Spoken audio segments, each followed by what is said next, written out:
Good morning. Today, as we look at Genesis 27 and 28, we find Jacob becoming known as the stealer. He steals his brother's birthright.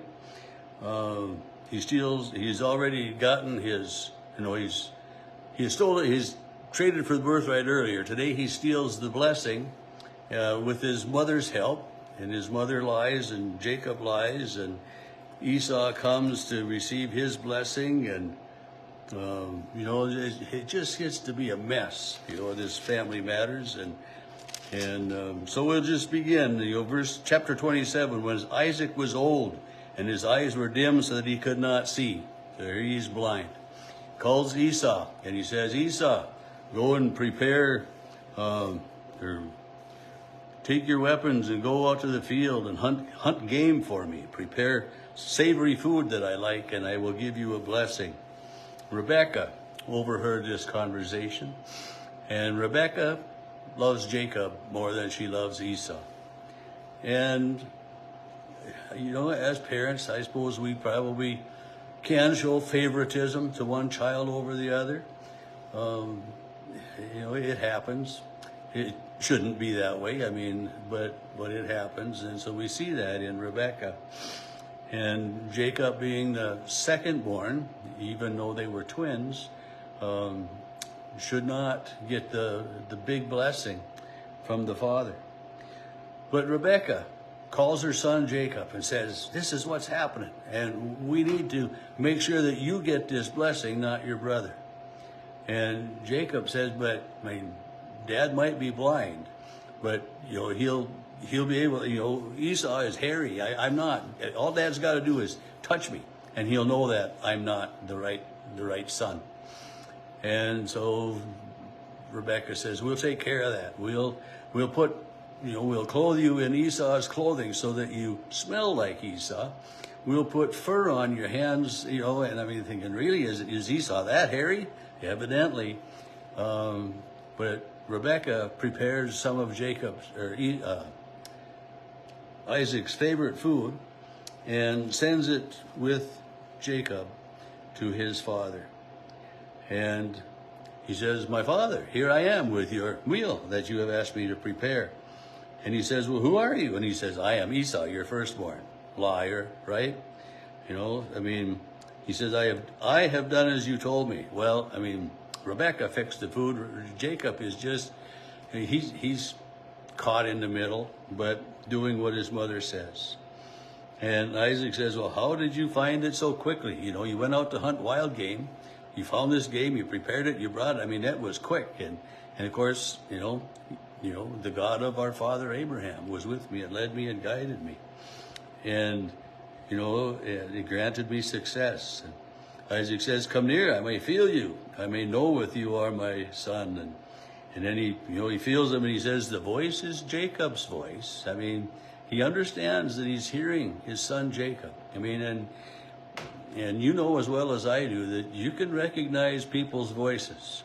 If you have two sons or two daughters, or, my voice is kind of distinctive, and I've been, in another room and somebody say, well, I knew where you were, or someone called me one time when I had something for sale, and he says, yes, is this, and I said, yeah. And he says, well, I thought so. I recognize your voice. And so voice recognition. So Isaac was quite sure that this was the wrong son, but he felt right and he smelled right because he had, Rebekah had covered the bases. And he eats and he gives Jacob the blessing. Starting in verse 27, he comes near, smells the garments. The smell of my son is like the smell of the field that the Lord has blessed. May the God give you the dew of heaven, the fatness of the earth, plenty of grain and wine, and let peoples bow down and serve you. And so Jacob gets quite a blessing here from his father.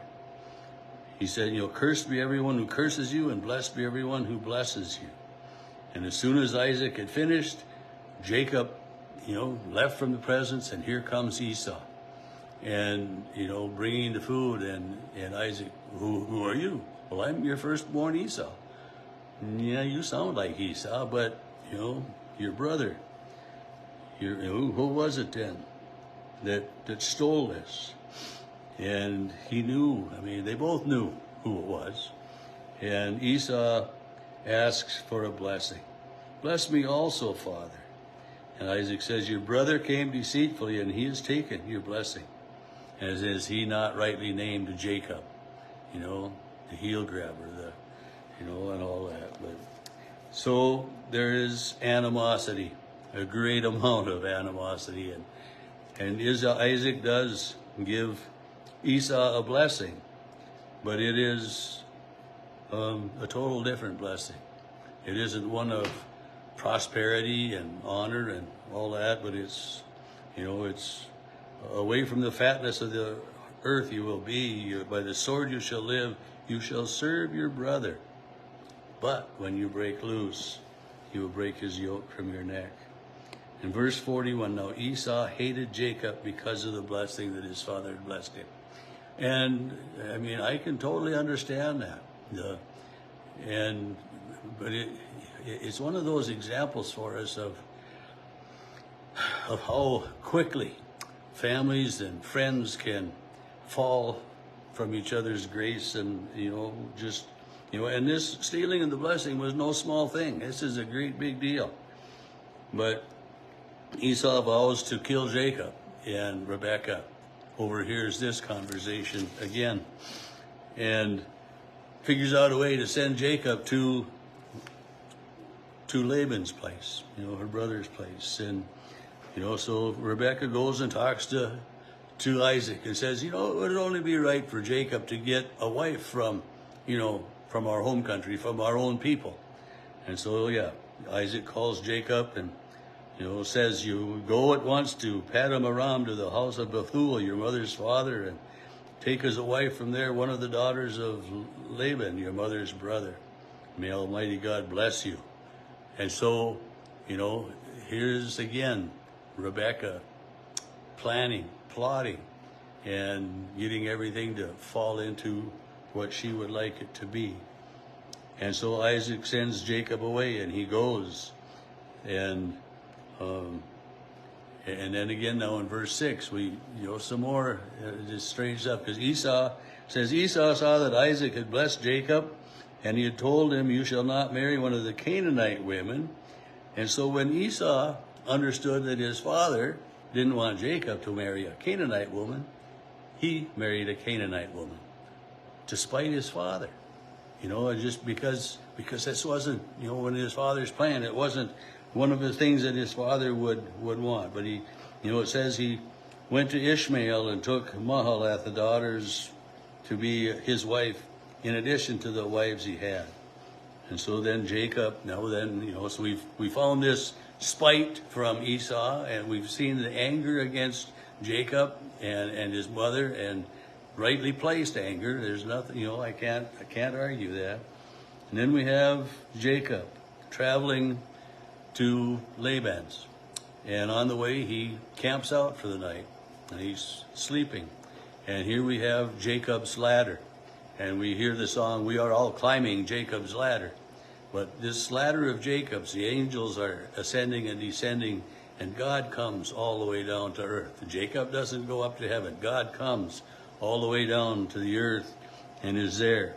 And the Lord stood beside him and said, I am the Lord, the God of Abraham and your father Isaac. And so Jacob receives God's blessing. And it's, Jacob is laying there on the ground sleeping, and he receives a blessing. And Jacob wakes from his sleep, and he sets this rock up as an altar. He pours oil on it, and he calls the place Bethel, and says that this will be a place of worship. And so,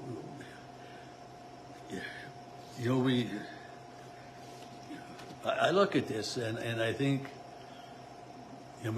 we've all seen these deals of how, God uses, all kinds of people. Jacob was a liar, and this person was this, and this person is that, and, and how even though, in spite of our sinfulness, in spite of our deceitfulness, in spite of our inability to get along with each other, God can and will use us to benefit God's kingdom. And that is something that we can all kind of watch for, is how is it that God is using me? And to never say, never to be able to say that, I'm just no good, because God will find a way to use us for His purpose and for His use, and in spite of our sinfulness. And this is just another one of the ways that God shows us His love, is that He doesn't ban us from His love. He doesn't ban us from His kingdom because we're sinful. He shows us His grace and mercy each and every day.